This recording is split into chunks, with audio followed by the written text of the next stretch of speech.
Blue Lock Chapter 343 has just released. With barou tying the score, the game continues with France starting their counterattack. We get Hugo's backstory and his first time meeting Julian Loki as France deploys new tactics to try and take the lead. I'm loving this development we're getting for Hugo. This game keeps getting more and more intense by the chapter, so let's not waste any more time and jump into it quick. The chapter picks up with a flashback from 2 years ago at the France Under-18 training center, with Hugo sitting down on the field talking to 2 players. Hugo is talking about a strategy, pulling out some numbers, that if you break past the defense at a speed of 32 kilometers an hour, and if a pass is sent at a speed of 8.3 meters a second or more, this happens, then this happens, and then this happens. So Hugo's always been a yapper even 2 years ago, and bro has a whole board showing this strategy, moving the players around. I don't even know where he pulled these numbers from before too, and he had the audacity to ask if they understand. And we see he's talking to a younger Gabon, one of the defenders for France, and a Belson from Clarence. I don't really know. He just got a boot on his nose and we're not even told his name. Gabon comments on Hugo's strat saying no way, it's impossible, questioning whether he thinks that much while playing football. With the other NPC, the one who can smell colors, asking if it's a calculation or instinct, calling him crazy. Hugo just says, isn't this normal for everyone? No, Hugo, this is not normal for everyone. And Gabon and the NPC just start bursting out laughing hearing this. They say he's the one that's not normal, calling him a football freak, and ask if he can repeat it again. But Hugo's face still has zero emotion, saying he sees they don't get it. And low-key, I can kind of sympathize for Hugo here. Just look at that expression on his face. You can tell he feels isolated in the way he thinks. But at the same time, I'll still slander and make fun of him because one page over and he's back with the blank book. This performative man, bro, I can't. I get there was genuinely a reasoning for this, and nah, I reject that reasoning. This is purely for looks, man. He could have picked up meditating if he really wanted to collect his thoughts. Anyways, the text says that Hugo is waiting for destiny. To win the World Cup 4 times, he is pursuing the aptitude within himself. He starts thinking of the steps to do that. First starting with the environment, then the manager or coach, and then the team. A relationship of trust where he can live as the number 2, with the last requirement being a world-class striker, as we see a depiction of Noel Noah. But Hugo at the age of 17 says Noel Noah is almost 30 years old. If we won together, we could do it only once or twice. And who does Hugo think he is? Honestly, I respect it, bro. Big talks at 17 saying he's gonna play alongside Noel Noah and pretty much calling him Unk. It makes sense too, considering his goal of winning 4 World Cups is a long one, and we see him confirm the fact that a new number 1 is necessary. But the narrator continues for his backstory, saying that Vivian Hugo pushes forward. The people necessary for your own dream must be refined because there is a need for it. As we see him watching over other France players. Hugo then appears to be talking to someone, saying no, he's 0.5 seconds too slow. Then saying he can't become the world's best like that. Does he understand? And oh nah, if I'm Hugo's teammate, I would be sick of this guy. I get Hugo's low-key one of the best players we've seen so far, but I'd be crashing out if I was on the same team. Because imagine someone pulling out some random fairy dust numbers on your speed, and then saying, do you understand? You won't become the world's best. Hugo is actually up there with the best rage baiters in the Blue Lock verse. And we see the most justifiable crash out as one of his teammates, Gabriel, tells Hugo he's not his damn tool, grabbing him by the collar. Hugo just stands there with no reaction at all. Rage bait was successful. Gabriel continues to say he doesn't give a damn about his aptitude talk, proclaiming that he's the striker here. You human consultant narcissist bastard. Damn! The diss is coming out from both sides. This is the Blue Lock I know and love, man. This is what I live for. And Hugo immediately claps back, saying sorry he overestimated him.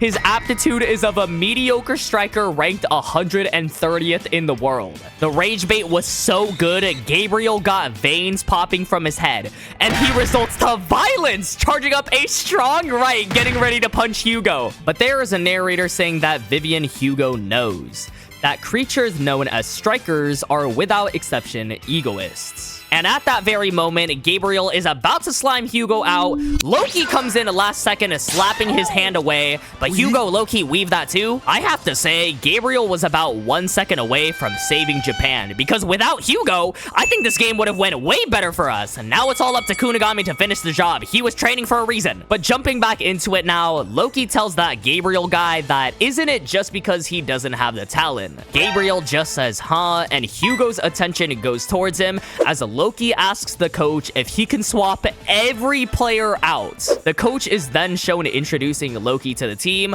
which is crazy to think about. The second he pulled up, he said, let's switch everyone out. Loki is then bowing, saying sorry for earlier, and then stands tall, saying he plans on winning the World Cup multiple times while he's still alive, and that those who can't keep up, please just step down. Nice to meet them all, which is one hell of an introduction, with the other France players commenting on it too. But this all grabs the attention of Hugo, who says, what is this arrogant, brave, and irrational existence? So now I see why Hugo is such a Loki glazer. Bro came in like a knight in shining armor to save him, and then on top of that, aligned exactly with his dreams and what he was saying. It cuts over to Hugo's eyes on Loki, where he says, finally, a true #1 life form. And then it jumps to another conversation with Loki stating that the world is a cruel place, isn't it? As he sits back to back with Hugo, he pretty much says what Hugo's been saying throughout the France game. Those without talent will never win against those who have it. Hugo is bouncing a ball on his head while agreeing with Loki and says, in the end, talent is a destiny that can never be understood by those who don't have it. He then tells Loki that his goal is to win the World Cup 4 times, and Loki just stares at him and bursts out laughing too. Loki asks, what was that just now, saying that's wild, and if he's actually being serious while saying that. Hugo, with still zero emotions, just says, yeah, he's dead serious, and Loki just laughs, saying he's never met anyone like this before. Someone who dreams as arrogantly as he does. As the flashback ends and the game restarts. And that flashback transition into the game restart was absolutely fire, but let's jump back into the game. What everyone's been waiting for, we see Loki start to move backwards and Hugo taking the ball upfield. Isagi is just as bamboozled, even having an exclamation point question mark, calling this exact play out. And we see Layden and Camus running alongside Hugo, asking him if they are doing that. As Isagi turns around, he realizes that both wings are cutting inside to link up, as Layden, Hugo, and Camus create a new formation. And what is going on with the auras this game? We now got Naruto auras out here. They seem to be on some sort of clouds, and Camus got some white cloth, which apparently is linked to Japanese mythology, so you can add that to the robots and also demons. Even the non-important France players got motion out here, and I applaud this decision because it only makes sense for all the players to be good and not just certain few. Hugo then starts saying some BS, speaking like a robot, and says a loophole found as they start to use the loophole dribble. And there is just way too much going on here. Isagi was going after Camus, who was a bait, Karasu on Layden, who was also a bait, and Hugo weaving in between both of them to get past. Rayo calls this out, saying how the surround pass courses were decoys, wondering if he's planning to come alone. That's when Karasu shouts out, saying, no, there is still a pass, so we need to stay alert for the wings too. And I feel like every time Hugo gets the ball, disaster literally strikes the field, bro. Kunigami comes running in though, and maybe he'll finish Gabriel's job for Hugo, because he says all we have to do is crush him, right? He's the center of it all. But as Kunigami rushes in, Hugo blocks him back for the perfect defense. And at the exact same time, Loki appears out of literally thin air. Look behind Hugo! It was just a blank space! Hugo says it's destiny, and Loki says the preparations are complete, which got Kunigami stressing from Loki entering from behind, commenting on how bad the situation is. He tries to make sense of it by saying maybe this is what they're after, crowding the entire midfield, a hidden strike executed by those two only. Loki then turns into a shadow as he dashes down the field for a warp synchronization, as Hugo passes the ball all the way in front of him while still holding back Kunigami. Yeah, Hugo is literally an Avengers level threat. How he did that with Kunigami on him, I don't know, but Karasu got someone on him, Aryu got someone on him, and all bro can do is just turn his face 180 with the most shocked look. I got a real bad feeling about this, y'all. As Loki continues running, though, Aiku comes in out of nowhere to try and intercept the pass in time, saying that he can barely make it. He says that if he can just make contact, even if it ends up being a foul, but that's when we see Loki start accelerating even more, which got Aiku surprised. Aiku comments how Loki is accelerating even without looking at the pass, and Hugo takes some time to throw an aura lob to Loki, saying he can run at 37 kilometers an hour, a slice spin trajectory at 8.5 meters a second. That is the aptitude of the world's best. Then the narrator says Vivian Hugo knows that he and Julian Loki's talents are both a rarity that occurs once every 50 years.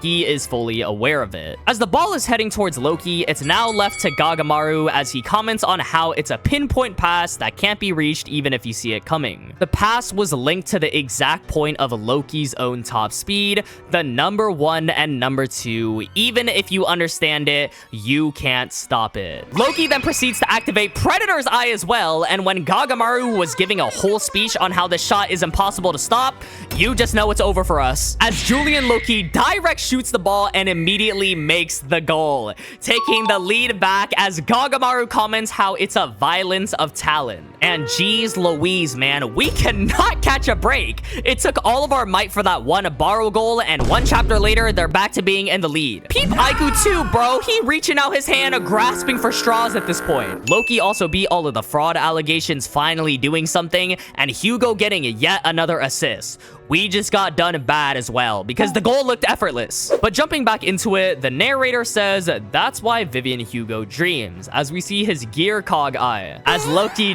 jumps up for his goal celebration, hitting the Shido goal celly from the U20, it's said that Hugo wants to change the history of football and dream of creating a legend. Isagi stares in pretty much awe at Loki's goal. Bro got more emotion for Loki's goal than Barou's goal, I'm not gonna lie. As Hugo nonchalantly just says a nice job to the goal, France is already back in the lead as the chapter ends off there. We are so cooked, man. I mean, we can't even have an even game for one chapter. They immediately take the lead with zero effort. But let's jump into this whole chapter. This was obviously a very dialogue-heavy chapter with Hugo's backstory, him meeting Loki, and then their whole attack, but still ending off with France scoring, so I gotta love it. I will say, though, I think there is a lot of flaws that we can point out, too, like Rin ghosting for a few chapters. The GOAT Gagamaru hasn't saved a single goal this match, which I think that will change. But for this goal, we kind of just got walked over. We got caught with our pants down, and now Loki has done something after so long. People have been waiting.